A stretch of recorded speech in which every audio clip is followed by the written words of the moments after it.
তার কথা শোনা, তাকে ভালোবাসা, তার দেখভাল করা, তাই তো?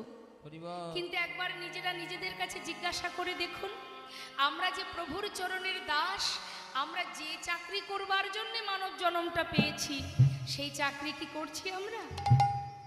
সবাই ভগবানের দাস না হয়ে প্রত্যেকেই আমরা মায়ার দাস হয়ে বসে আছি, মায়ার সেবা করে যাচ্ছি। সবাই মায়ার সেবা করছে। ছেলে আমার, স্বামী আমার, পরিবার আমার, এটা আমার, ওটা আমার, সর্বক্ষণ। কিন্তু আমার আমার করতে গিয়ে সুখের নাগাল খুঁজতে খুঁজতে জীবনের গোনা দিন শেষ হয়ে যাবে, সুখের কিনারা খুঁজে পাওয়া যাবে না। কোনোটাই তো আমার নয়। সত্যি কি আমার? একবার ভাবুন না বাবা, সত্যি কি আমার? কোনোটাই তো